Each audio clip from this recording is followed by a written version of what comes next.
right. How's it going, narrative mindsetters? Hope everybody's doing okay. This episode here is going to be probably going to be a little bit different. Um, this is going to be about the Chris Watts situation. And everybody knows what that is. Chris Watts is the person who he annihilated his family over, whatever he was doing. But we'll get into it. And the reason I wanted to do this episode, I watch the Chris Watts situation. That's what I go to bed to, is the Chris Watts Netflix episode.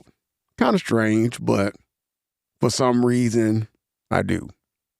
And having Netflix, I don't have cable, so I'm constantly watching mostly the same shows over and over again. So when you watch something, at least me, when I watch something over and over again, you start to see different little things that you might have missed. And number one, it amazes me how he could have done it to begin with. It's coming from a regular person's mind, trying to see the whole situation from his mind and his point of view.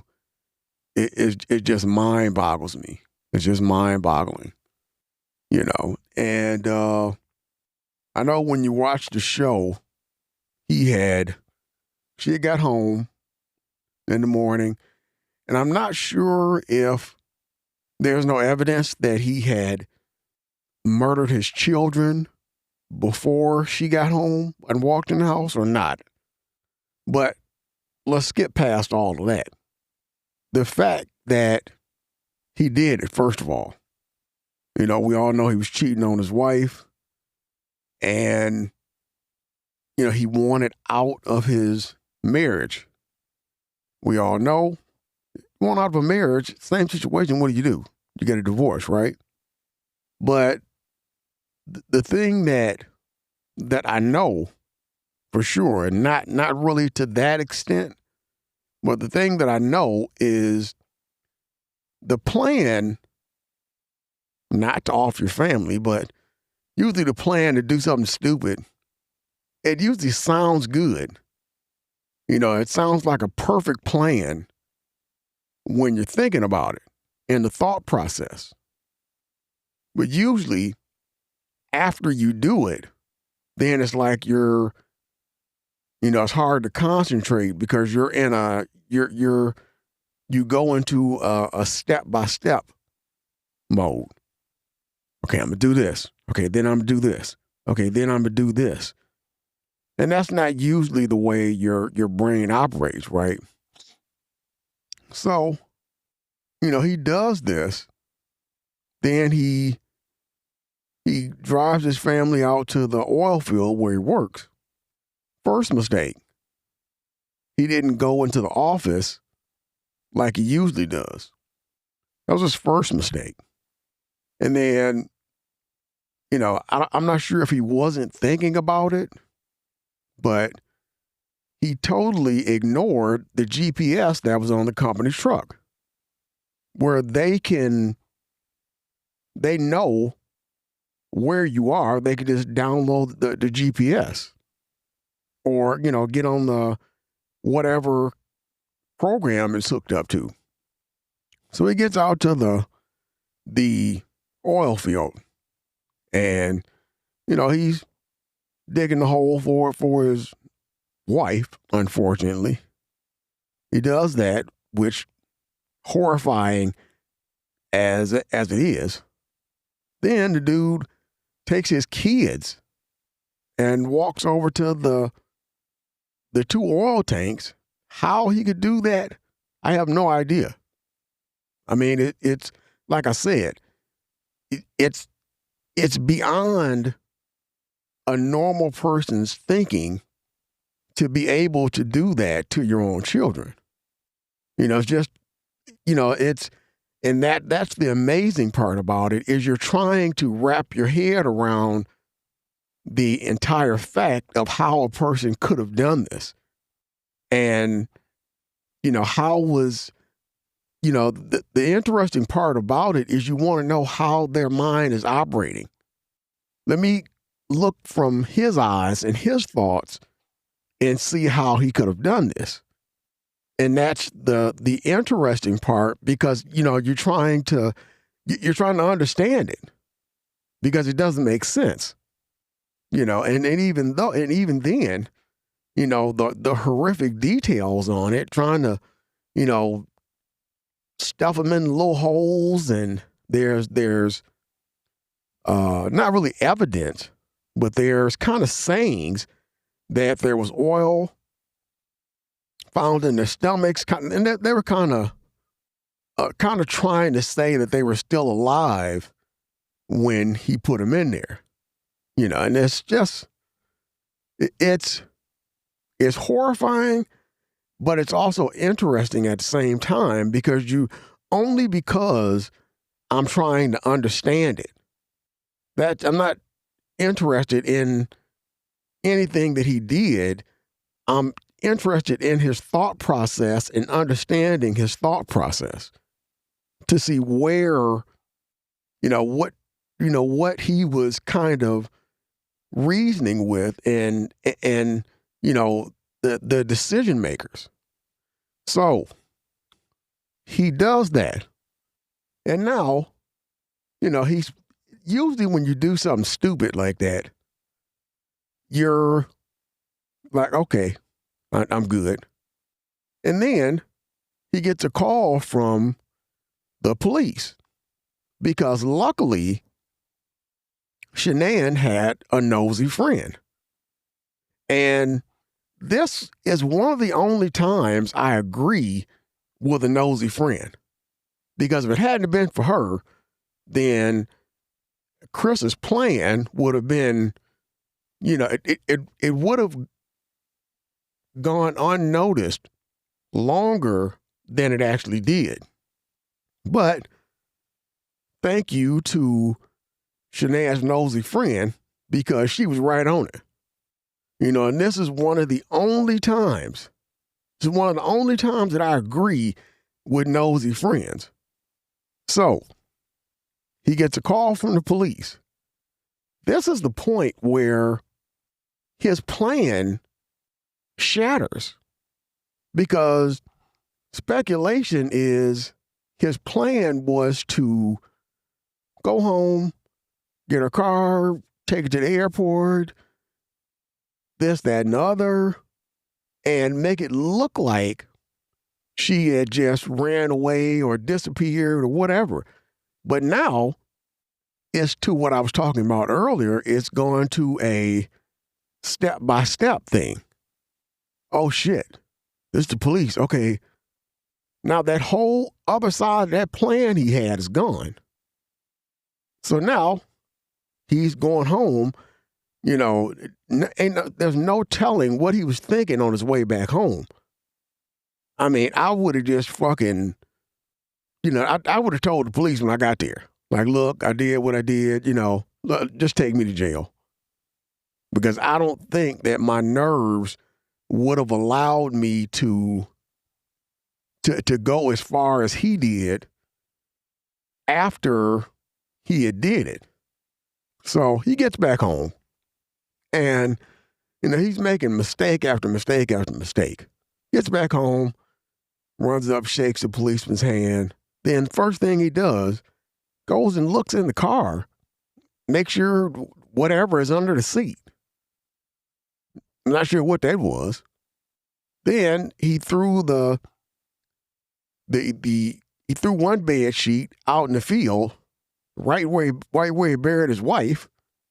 If that didn't make it obvious, then he throws the other sheet in the kitchen garbage. I mean, it's like, dude, as horrible as this act was, you're not really good at, you know, not making it look like you did it. So he goes upstairs, and what they show on camera is, you know, Shanann's stuff is still there. Phone, you know, watch, all that stuff. You know, and then if you watch the one episode when her friend has the phone, he walks over and grabs it, she jumps back. You know, almost like it was, you know, almost like she already knew. So then they show when he goes over to his neighbor's house, because his neighbor has a camera and has been, you know, filming, whatever, doing, you know, the surveillance, whatever. So right at the moment when the video is playing, if you look at him, you know, I mean, he is going fucking nuts while that video is playing. And then, got to give him credit, because he was thinking on his feet. And that's when he started the whole story about them, you know, digging in breaking in his truck or whatever to get the police's attention off of the TV. So maybe they would miss something that he probably thought was on there. It really wasn't, but, you know, to him, he just wanted to make sure. So he gets out of that. Then the part that I saw before the special even came out, when it actually happened, I looked up on TV, on the news, and there's Chris saying, hey, you know, I want my family back, or whatever he said. And, the part that really kind of pisses me off a little bit is I was actually rooting for the dude. I was like, man, I hope hope his family comes back. And then to come to find out what he did, it's like, dude, I was on your side. I'm a little embarrassed here, dude, a little bit. So he does that. Then I'm not sure if it was the next day that the police said, hey, why don't you come on down to the station? We gotta, gotta figure this out. So he gets down to the station. And I'm not sure how long he was down there, but the one thing that they didn't tell him is they already knew a lot before he even got down there. Because Nicole, she had already been down there and went through the whole shebang with the police and all of this kind of stuff. And they really couldn't find anything on her, but there were some really questionable things, speculation. So we'll say, what's the word? Allegedly, that's the word I was thinking of. Everything that I'm mentioning in here about Chris Watts and all of this stuff is allegedly. So she had been down to the police station and they had, done their thing or whatever. And allegedly, there was a lot of evidence that, was questionable, but it didn't end up, being enough for them to prove anything, allegedly. So Chris is down at the police station and they go through a couple things, whatever.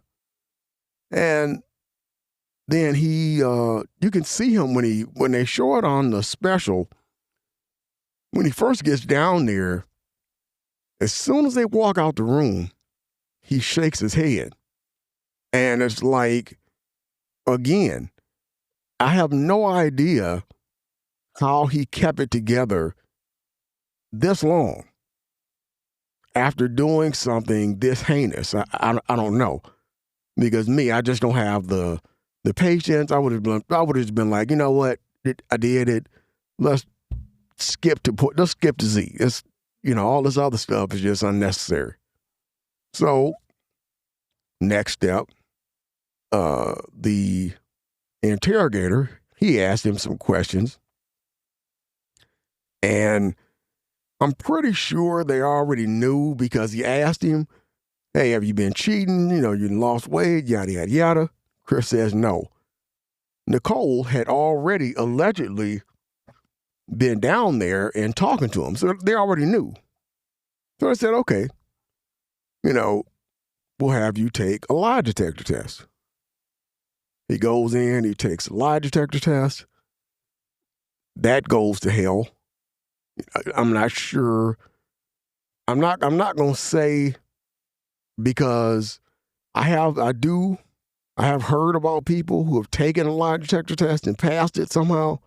I don't know. I took one and I have no idea how to. I passed it, by the way, but I have no idea, how to not pass them or whatever. I don't know. I don't even want to get into the habit of taking the doggone things. But he takes that and he fails it.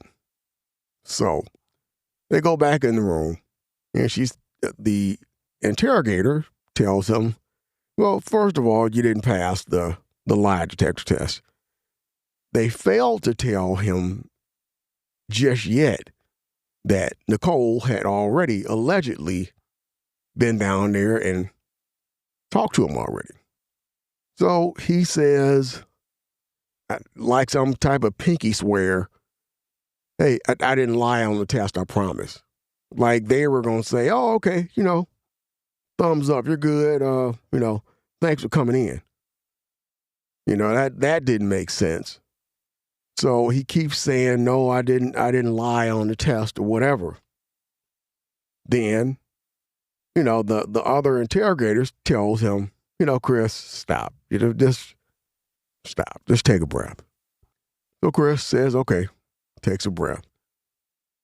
Then his next move was to say, well, in his mind, he's thinking, okay, maybe if I let him know that I lied about cheating, maybe that'll kind of cover up the whole, that'll cover up the not passing the lie detector test. So he does that, and they say, it's okay, Chris. We already knew. So he gets all frustrated. We all know that. And then he says, hey, can I talk to my dad? They say, okay. If you talk to him, would you tell him, where your family is? Because I think at that point, they knew that his family there was no, going to get him. And I think they already knew that his family was already gone, or had a pretty good idea that they were already gone. Just saying. So he goes in there. I'm not sure if his dad came in the same room. I'm not sure if those were the same interrogation rooms or what. I don't know. So his dad comes in. Why the fuck Chris was whispering, I don't know. I have no idea. But he tells his dad, what's going on or whatever, and his dad is kind of going with the flow or whatever. Everything's on camera. They're, the investigators are right outside looking at it on the screen as it's happening, as he's telling his dad.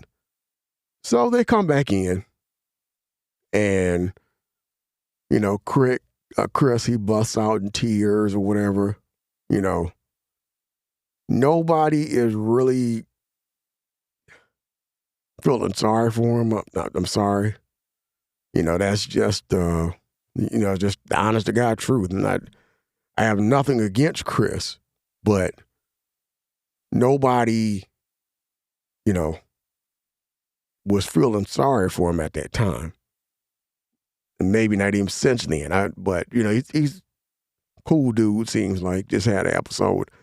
But the thing that I don't get, one thing that really kind of gets me, and here's another moment, is once he got done crying, then he asked him, I mean, to me, don't get me wrong, this is just my opinion. He asked the stupidest question afterwards. He says, well, what's going to happen now? And it's like, dude, what part of this aren't you, what part of this are you not getting? You know, you're going to prison for a very long time. You know, it's not like they're just going to say, hey, you know, well, we're going to send you home and you know, we're going to send you some paperwork to sign and you'll be okay. It's like, dude, you know, what are you thinking about? You know, what's going to happen now? Like, geez, dude. And I don't know. It takes me back to the point of trying to understand where his mind was operating from, you know. And then, you know, we all know the court and all that type of stuff. He got sentenced and all that kind of stuff. But if we fast forward, there's a YouTube video that they're doing an interview in the prison, right? And on the same note that I'm saying, trying to understand his mindset, he made another statement that not only says something about him, but it says something about his family.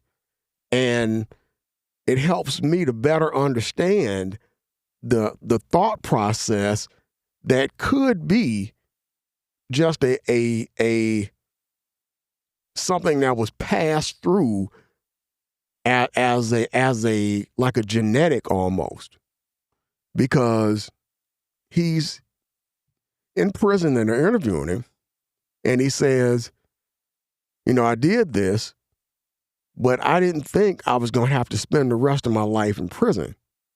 And then he says, my mom and dad, they're rooting for me to get out. And I'm like, this tells me that this is a family thing, you know, allegedly. Because, number one, if you annihilated your entire family, dude, you know, you might as well get comfortable in whatever prison you're in, because that's where you're going to be for the rest of your life and 2 other people's lives. You know, there is I'm not even going to say a 0.999% chance that you can get out on, you know, probation or whatever. You know, I wouldn't even bother with the appeals and everything, because you annihilated your family.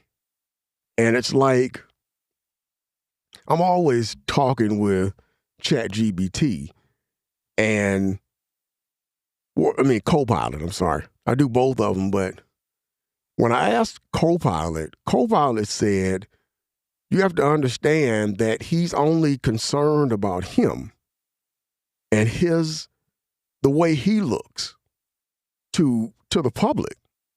And it's like, you know, coming from a regular person, again, not perfect, but coming from, you know, half decent person's mind, it's like, at this point, who cares how I look to whoever? I just annihilated my own family. You know, who gives a rat's ass about, you know, how I look to whoever? You know, I just did this. I'm convicted. I look like a family annihilator. You know, there's no ifs, ands, or buts about it. You know, but it was another thing that bothered me about that whole thing was, how you could literally, throw your whole family away, even your little kids, just annihilate your whole family like you're taking out the garbage and move on. Even if Shanann's friend hadn't have come over, right? Let's look at the magnitude of that. You have to go to work every day knowing your wife is over there, buried, and your kids are in the tank. So, what happens that one day when you go in the office and your boss says, okay, we're gonna be cleaning out tank 1 and 2 today. What do you do? Knowing when they open it up, they're gonna find your kids at the bottom. What do you do? Tell them you got to go to the doctor or something, or what? Because that's just a situation you can't get around. It may be a while, but sooner or later they have to clean those tanks out. Guess what they're gonna find that they didn't expect? And that's the part that gets me somewhat. And it's like, in his mind, he was going to start a new relationship, and be done with it. Never a thought about, I just, offed my family, and then, the bad part, even though allegedly there was, a lot of evidence, a lot of questionable evidence towards Nicole, you have to also realize what she went through. Ruined her life. The entire world is still questioning, her involvement in that whole thing. Allegedly. And they let out one text message, I believe, or a phone call, whatever, that said, hey, you're going to ruin my life and yours. It's kind of the cheating part. It sucks, but it happens. But her association with a person who did this kind of act, now people are looking at you, as we all are, thinking, okay, how much involvement did she have in this? And because of that, I'm pretty sure, allegedly, that her life got ruined. Even till this day, people are still talking about it on the internet. I'm talking about it. But, it's an interesting situation only because I try to look through Chris's eyes. I try to understand, his thought process. I try to understand, how far along did this start?